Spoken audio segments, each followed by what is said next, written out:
Me chamo Carmelita, tenho 64 anos e por muito tempo achei que a vida tinha me virado as costas. Mas hoje eu percebo, não foi a vida que me virou as costas, fui eu que escolhi continuar em pé, mesmo quando tudo ao meu redor tentava me derrubar. Quando jovem, eu trabalhava no mercado financeiro, lidando com investimentos em empresas nacionais e internacionais.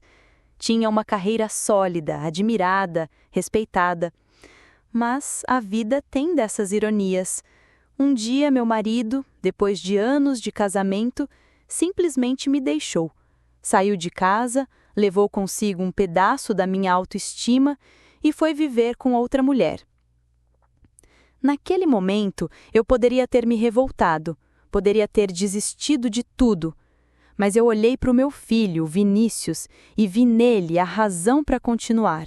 Era ele que me lembrava: você não pode cair, mamãe, porque eu preciso de você. Foi então que deixei minha carreira de lado. Eu, que lidava com milhões em investimentos, investi tudo o que tinha e que era em apenas uma coisa: meu filho. Coloquei Vinícius nas melhores escolas, nos melhores cursos e mais tarde na melhor faculdade. Enquanto muitas amigas estavam viajando, reconstruindo suas vidas amorosas, eu estava em bibliotecas, reuniões de escola, fila de matrícula, tudo por ele. E eu não reclamava. Não, pelo contrário, sentia orgulho. Porque, no fundo, eu acreditava que esse amor voltaria para mim, que ele um dia reconheceria cada noite mal dormida, cada lágrima escondida no travesseiro, cada prato de comida que eu deixei de comer para que ele tivesse o melhor. Mas a vida, de novo, me surpreendeu. Quando Vinícius se formou e conseguiu o emprego dos sonhos, gerente em uma multinacional em São Paulo, meu coração transbordava.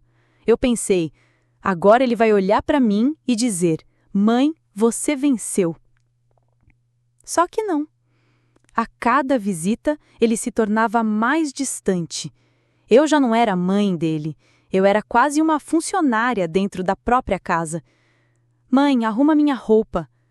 Mãe, você não entende do meu mundo. Mãe, você não sabe o que é sucesso. Ele se gabava para os amigos, contava sobre seus bônus e viagens internacionais, mas nunca mencionava a mulher que sacrificou a própria carreira para que ele tivesse asas. Eu estava sempre ali, mas era invisível. E dói. Como dói ser invisível para quem você mais ama. Às vezes olho para o espelho e me pergunto: onde foi parar a Carmelita que brilhava? Aquela mulher que lidava com presidentes de empresas, que entendia de números, que comandava reuniões com confiança. E é nesse ponto que eu quero abrir meu coração. A vida vai nos testar de formas que nunca imaginamos. Vai colocar à prova o nosso amor, a nossa paciência, até mesmo a nossa fé. Lembro do dia do meu aniversário. Naquela manhã, acordei mais cedo do que de costume.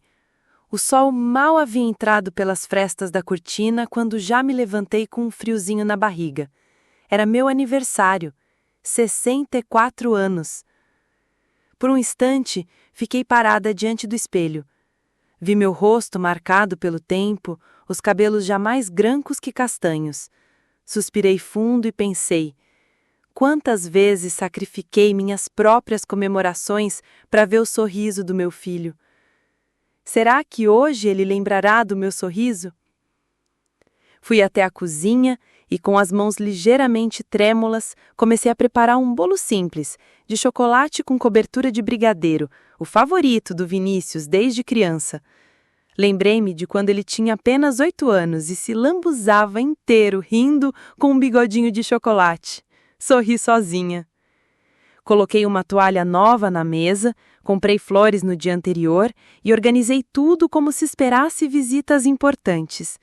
Mas no fundo, só esperava uma, a dele.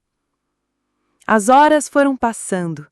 Ao meio-dia, preparei um almoço caprichado e deixei as panelas fumegando, tentando adiar o máximo para não estragar a comida. Ele deve estar trabalhando, mas vai aparecer, pensei.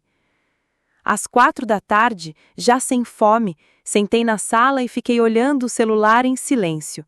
Nenhuma ligação, nenhuma mensagem. O coração começou a apertar. É engraçado como o tempo passa mais devagar quando se espera por alguém. Às 8 da noite, finalmente o telefone vibrou. Meu coração saltou. Atendi rápido, sorrindo. Filho! Mas a voz dele veio fria, apressada, como se eu fosse apenas mais uma tarefa do dia. Mãe, tudo bem? Escuta, será que você consegue passar aqui em São Paulo no fim de semana? Minhas roupas estão acumuladas e não tenho tempo de organizar. Tá complicado aqui. Esperei. Só mais uma palavra. Apenas um parabéns. Mas não veio. O silêncio do outro lado pesava, até que respondi com a voz embargada. Claro, filho, eu dou um jeito. Desliguei. Olhei para o bolo ainda intacto na mesa. As velas que eu mesma havia comprado ficaram ali, sem ter sido acesas. O jantar esfriou, o coração também.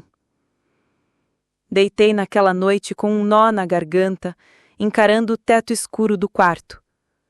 Será que ele não percebe? Será que todo o sacrifício que eu fiz virou apenas poeira na memória dele? E foi naquele silêncio, entre lágrimas escondidas, que uma pergunta me atravessou a alma. Em que momento eu deixei de ser mãe para me tornar apenas a empregada de alguém que um dia foi o meu maior orgulho? Naquela noite, depois da ligação seca, fiquei sentada na beira da cama com o celular nas mãos. Uma parte de mim dizia, deixa pra lá, Carmelita, aceite que ele esqueceu. Mas outra parte, a mais teimosa e esperançosa, insistia, e se ele estiver preparando uma surpresa? Talvez não quis falar nada pelo telefone para não estragar o momento. Coloquei um casaco leve sobre os ombros, peguei o bolo que havia feito e decidi ir até o apartamento dele em São Paulo.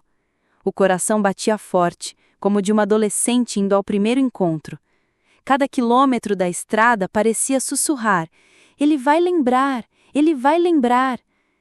Cheguei e já era quase 10 da noite. Toquei a campainha, ouvi risadas do outro lado da porta. E então Vinícius abriu surpreso. Mãe, o que você está fazendo aqui a essa hora? Sorri tímida, tentando segurar a emoção. Vim te ver, filho. Trouxe um bolo. Antes que pudesse entrar, ele lançou um olhar rápido para dentro do apartamento, como se estivesse incomodado. Ah, é que tô com uns amigos aqui. Você devia ter avisado antes. De repente, 3 rapazes e 2 moças apareceram na sala, todos rindo, taças na mão. Vinícius se virou para eles e disse, pessoal, essa aqui é a Carmelita, ela me ajuda bastante com algumas coisas. Ela me ajuda. Foram essas palavras que caíram sobre mim como uma pedra. Não disse minha mãe, não disse a mulher que me criou sozinha, apenas alguém que ajudava. Os amigos acenaram educadamente. Alguns mal levantaram os olhos do celular. Eu, com o bolo nas mãos, fiquei paralisada sem saber onde colocar os olhos. Filho, eu posso deixar o bolo na cozinha? Perguntei com a voz trêmula. Pode sim, mãe. Obrigado. Depois a gente come. Levei o bolo até a bancada e fiquei olhando a mesa farta de salgadinhos e bebidas caras. O contraste era cruel. Meu bolo simples, feito com amor, parecia deslocado naquele ambiente. Mãe, agora não dá para conversar não, tá? A gente se fala depois. Saí devagar, engolindo a vergonha, sentindo o peso das lágrimas que eu não queria deixar cair na frente dele. A porta se fechou atrás de mim, abafando as risadas que vinham da sala. Na rua, encostei no carro e finalmente chorei. O vento frio da noite me envolveu, e dentro de mim só havia uma pergunta ecoando. Será que o amor de uma mãe pode se perder diante do brilho falso do sucesso e das amizades passageiras? Algumas semanas depois do meu aniversário esquecido, Vinícius me ligou. A voz dele estava diferente, mais polida que de costume. Mãe, tô organizando um jantar de negócios importante. Vou receber alguns clientes estrangeiros e quero que você venha comigo. Meu coração disparou. Depois de tanto tempo sendo deixada de lado, eu enxerguei naquela ligação uma chance de me sentir parte da vida dele de novo. Passei o dia inteiro escolhendo o que vestir. Acabei pegando meu vestido azul marinho, aquele que guardava desde a época em que eu ainda trabalhava no mercado financeiro. Passei um batom vermelho discreto, prendi o cabelo e quando me olhei no espelho pensei, talvez hoje ele tenha orgulho de me apresentar. Chegamos a um restaurante elegante em São Paulo, cheio de luzes baixas e taças tilintando. Eu me senti um pouco deslocada, confesso, mas me agarrei à esperança de que aquele seria um momento especial entre nós. Quando nos aproximamos da mesa, estavam lá 4 homens e 2 mulheres bem vestidos, falando inglês rápido misturado ao português. Vinícius abriu um sorriso largo, aquele sorriso que eu não via há muito tempo, mas não era para mim, era para eles. Boa noite, pessoal! Ele disse, cheio de confiança. Quero apresentar alguém que está comigo. Meu coração se encheu. Estava pronta para ouvir a palavra mãe sair da boca dele. Eu já sentia o orgulho subir e quase enxergava nos olhos dos outros aquele respeito silencioso que as mães merecem. Mas as palavras dele vieram como facas geladas. Essa é a Carmelita. Ela me ajuda bastante. Ajuda. Apenas isso. Não disse minha mãe. Não disse a mulher que me criou sozinha e sacrificou tudo por mim. Apenas alguém que o ajudava, como uma secretária, uma funcionária qualquer. Senti meu sorriso congelar. Sentei-me à mesa, com as mãos geladas e o coração esmagado. Durante todo o jantar, ele falava de números, de metas, de viagens. Ria alto, mostrava domínio, encantava todos. E eu? Eu era invisível. Em alguns momentos, tentava comentar algo, mas ele me cortava com uma frase curta.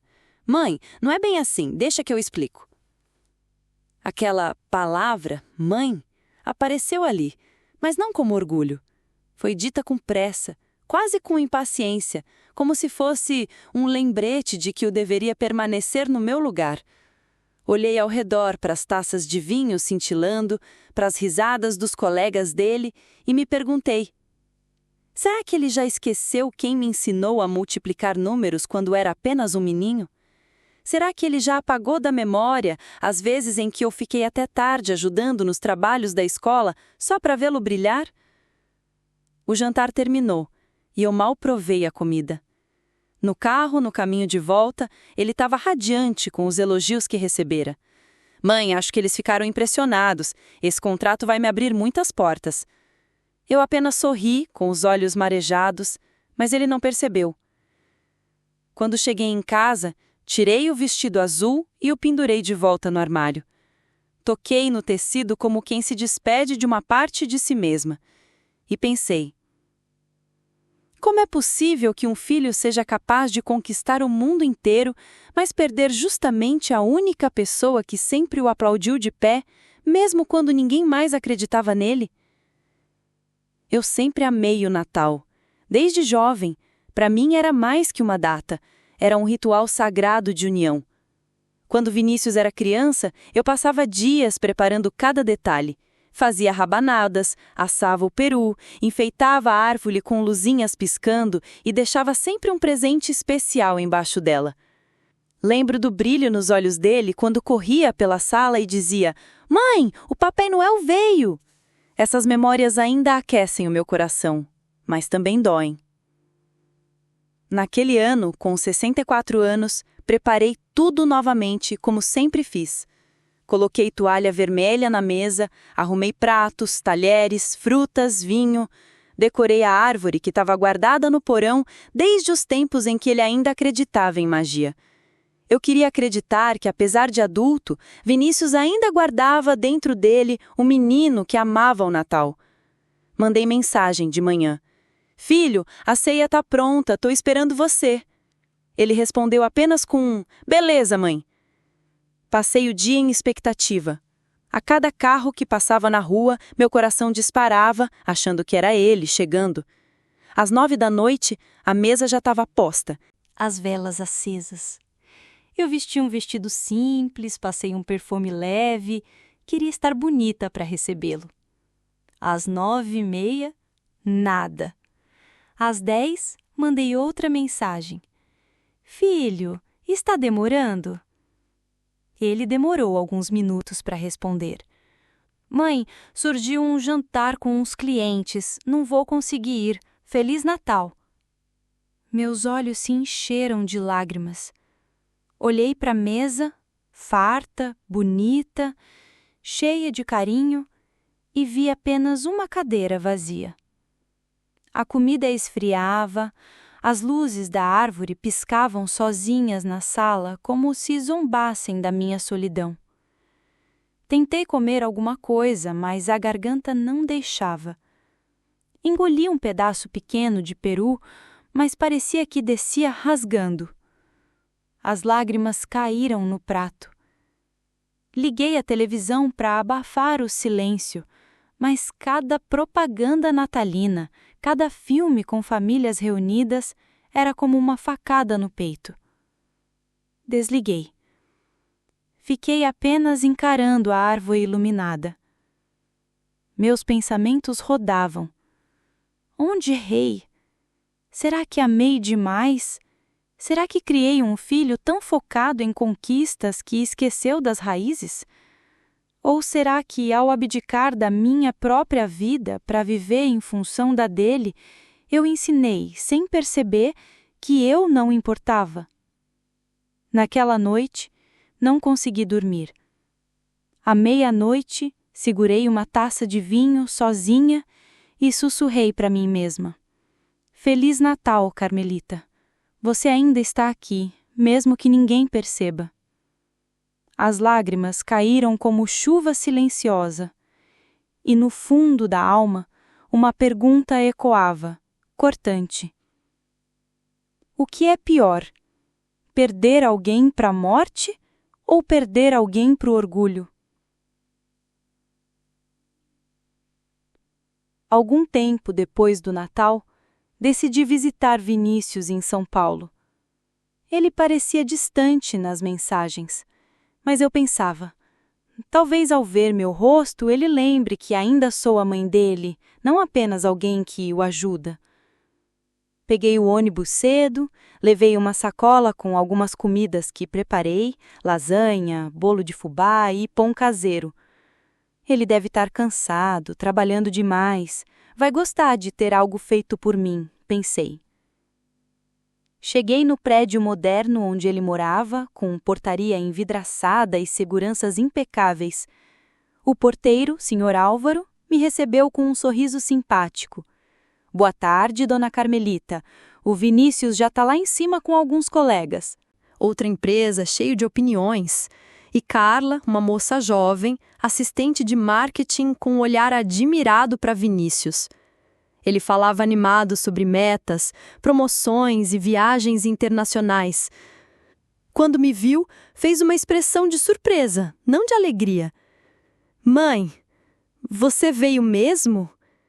Eu sorri e levantei a sacola. Trouxe umas comidinhas, filho. Sei que você vive sem tempo. Ele ficou um instante calado, olhando para os amigos. Rodrigo então riu e comentou: Poxa, Vinícius, que sorte a sua! Ainda tem alguém que cuida de você assim?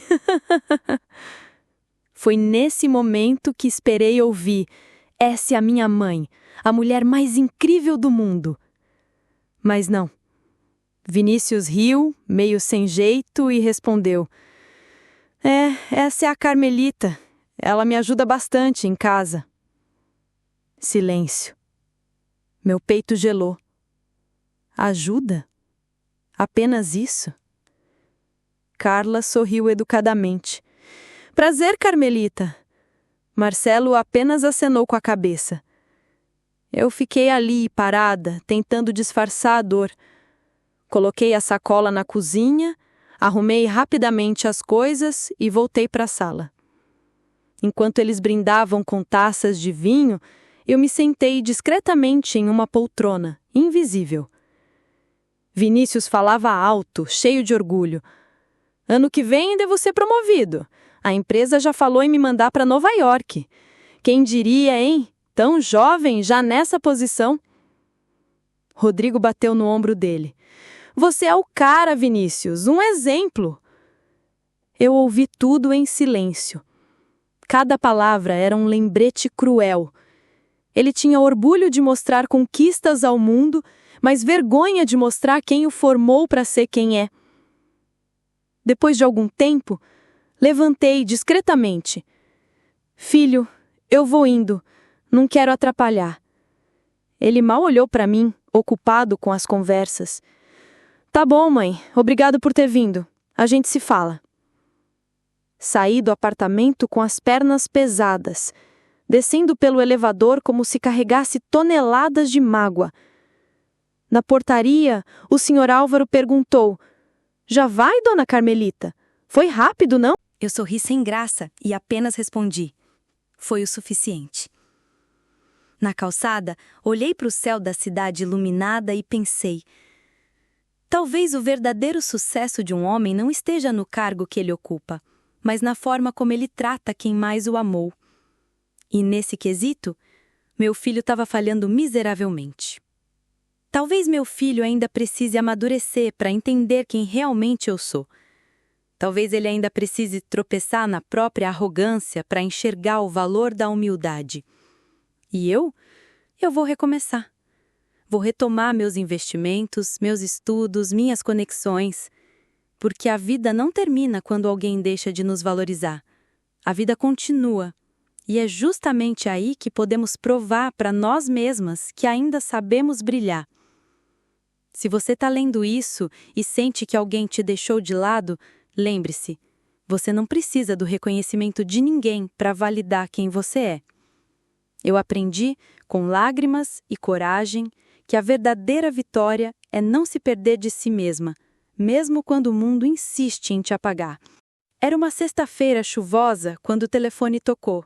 Reconheci a voz dele de imediato, mas dessa vez não era firme, confiante, orgulhosa. Era uma voz trêmula, carregada de vergonha. Mãe, preciso falar com você. Posso passar aí hoje? Meu coração gelou. Por alguns segundos pensei que fosse mais uma visita rápida, apenas para buscar algo ou pedir ajuda. Mas havia algo diferente. Horas depois, quando abri a porta, vi Vinícius parado na entrada com 2 malas nas mãos. As roupas amassadas, o olhar perdido, o semblante de quem carregava o peso de um mundo desmoronado. Filho, o que aconteceu? Ele respirou fundo, sem coragem de me encarar. Perdi o apartamento, mãe. O banco tomou. Os investimentos não deram certo, fui demitido. Não tenho para onde ir. As palavras dele entraram em mim como um soco surdo. Aquele homem que tanto se gabava, que esbanjava títulos, jantares e viagens, agora estava diante de mim, quebrado. Olhei para as malas e depois para ele. Por dentro uma tempestade. Parte de mim queria gritar, dizer tudo o que engoli nos últimos anos. Agora você lembra que tem mãe? Mas a outra parte, a parte que sempre falou mais alto, apenas abriu espaço. Entre, filho. Sua casa sempre será aqui. Ele entrou sem olhar muito ao redor, deixou as malas no canto da sala e se sentou no sofá. Pela primeira vez em muito tempo, não havia arrogância em sua postura. Apenas silêncio. Durante os dias seguintes, percebi como a queda tinha sido brusca. Vinícius evitava atender telefonemas, trancava-se no quarto, mal comia. Parecia encolhido dentro de si. O filho que um dia eu vi crescer confiante estava agora reduzido a um homem quebrado pelas próprias escolhas. E eu observava em silêncio. O coração de mãe ainda doía pelas feridas que ele mesmo havia causado em mim.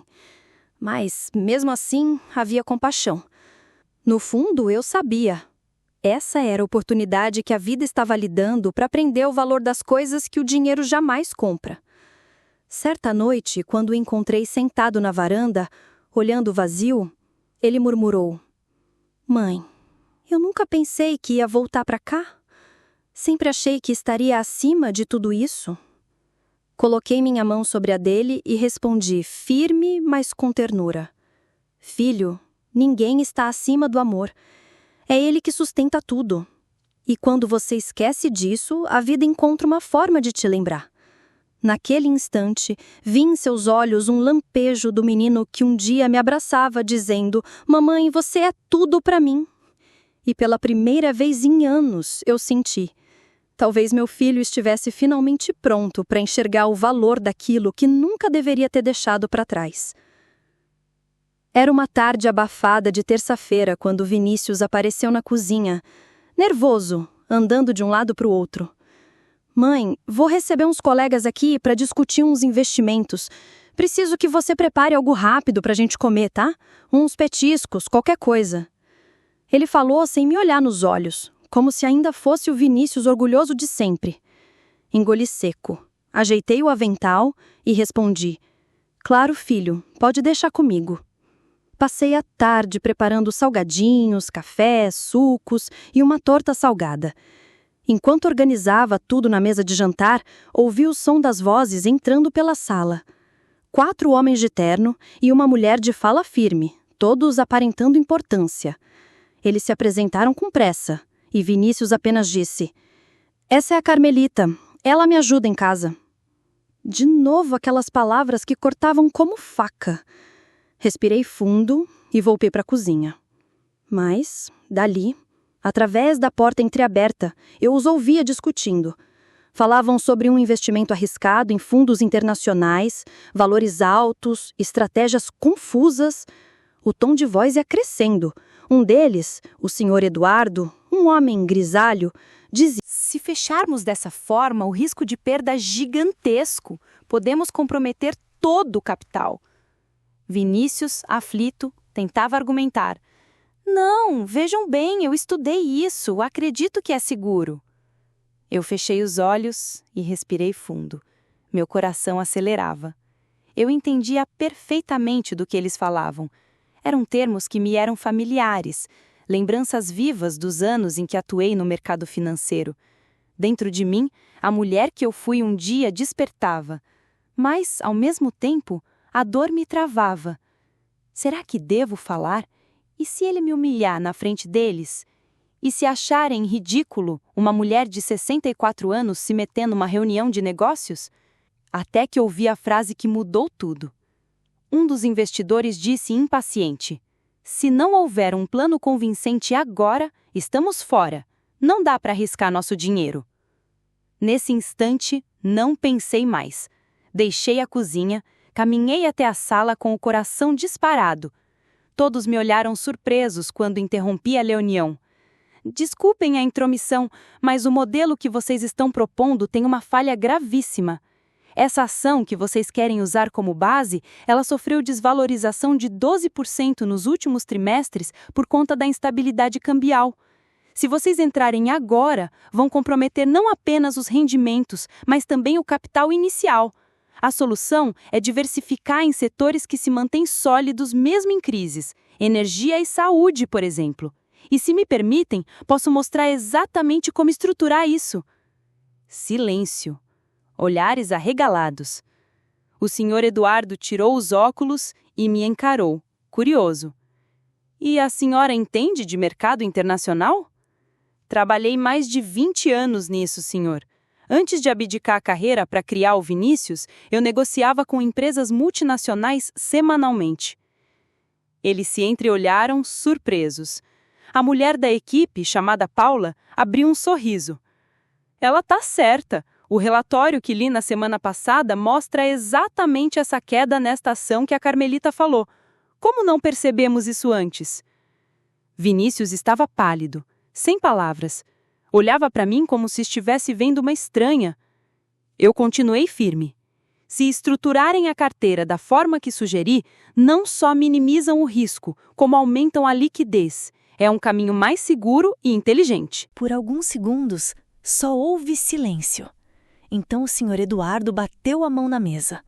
Brilhante! Exatamente o que precisávamos ouvir. Vinícius, você não nos contou que sua mãe era uma especialista dessa altura? Meu filho abaixou a cabeça, sem graça. Não respondeu. Eles começaram a discutir de novo, mas dessa vez usando minhas ideias. Eu recuei e fiquei em pé, observando. Por dentro, uma mistura de sentimentos me consumia. Orgulho, dor, alívio e uma ponta de tristeza. Sim, eu ainda tinha valor. Sim, ainda havia dentro de mim a Carmelita que o mundo respeitava. Mas foi preciso eu interromper e quase implorar espaço para que isso fosse visto. Na sala de estar, enquanto os investidores discutiam minhas ideias, algo dentro de mim se realinhou.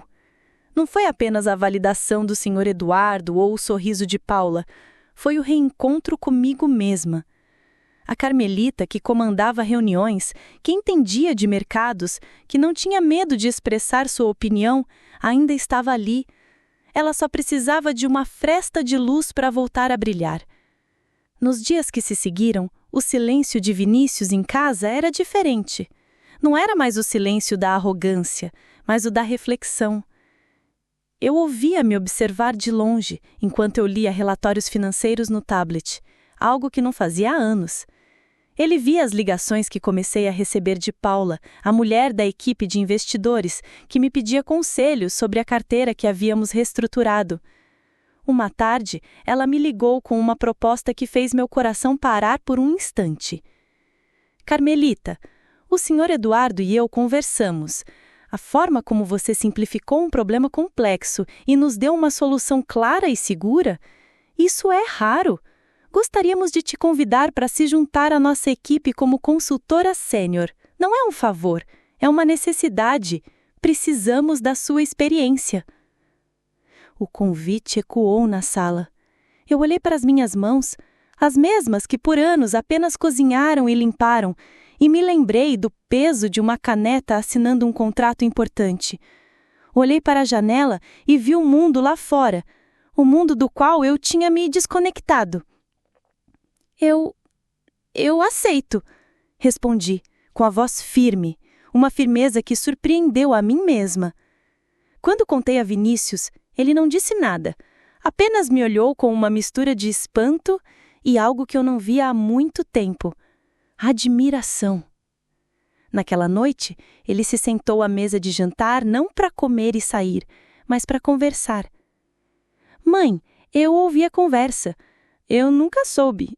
Quer dizer, eu sabia que você tinha trabalhado, mas eu nunca entendi o que você realmente fazia. Você era incrível. Uma lágrima solitária escorreu pelo meu rosto, mas não era de dor. Era de alívio. Eu ainda sou filho, eu só tinha me esquecido. Aquele foi o ponto de virada. Vinícius começou a me perguntar sobre meu novo trabalho, pedia a minha opinião sobre suas próprias ideias de carreira. Ele parou de me ver como alguém que ajuda e começou a me ver como sua mentora, sua inspiração. Ele conseguiu um novo emprego, mais modesto, mas que o fazia feliz. E com o primeiro salário, ele alugou um pequeno apartamento. No dia da mudança, enquanto ele colocava a última caixa no carro, ele se virou para mim. Seus olhos estavam marejados. Mãe, eu não preciso mais morar aqui, mas eu preciso que você saiba. Eu nunca mais vou esquecer o valor que você tem. Você não é só a minha mãe. Você é a mulher mais forte e inteligente que eu conheço. Obrigado por me deixar voltar para casa, mas principalmente, obrigado por me mostrar como se reerguer. Ele me abraçou, um abraço de verdade, que curou feridas que eu nem sabia que ainda sangravam. E enquanto eu o via partir, não sentia a dor da despedida, mas o orgulho de vê-lo caminhar com os próprios pés, com a humildade que o fracasso lhe ensinou e o respeito que meu recomeço o inspirou a ter. Hoje, aos 64 anos, eu lidero uma equipe de jovens investidores. Viajo, negocio, aconselho. Meu filho me liga todos os dias não para pedir, mas para compartilhar. Encontrei um novo amor, não em outra pessoa, mas em mim mesma. Se você, mulher, que está me escutando agora, sente que se tornou invisível, eu quero te dizer uma coisa. A invisibilidade é uma ilusão. Ela só existe quando você permite que o olhar do outro defina quem você é. Haverá dias em que o mundo tentará te convencer de que seu tempo passou, que suas maiores conquistas estão no passado, que seu papel agora é apenas servir, cuidar, ficar nos bastidores. Eles te darão um roteiro de coadjuvante na sua própria vida. Eu te peço, com toda a força da minha alma, rasgue esse roteiro. Seu valor não diminui com a idade, ele se aprofunda. Sua força não se esgota com os sacrifícios, ela se refina. A mulher que você foi no passado não morreu. Ela é a base da mulher extraordinária que você é hoje. Não espere que alguém te dê permissão para brilhar. Não espere que o reconhecimento venha de fora para validar sua existência. Olhe no espelho e reconheça a guerreira que te encara de volta. Retome aquele projeto abandonado, faça aquele curso que sempre sonhou, diga não quando quiser dizer não e, acima de tudo, ouse interromper a reunião e dizer: desculpem, mas eu tenho uma ideia melhor. Porque a verdadeira vitória não é provar seu valor para os outros, é, finalmente, se apropriar dele para si mesma. Você não é o fim de uma história. Você é, e sempre será, o começo de um novo e brilhante capítulo. E se você ouviu a minha história até aqui, deixa eu te pedir para compartilhar este vídeo e seguir este perfil para mais histórias inspiradoras.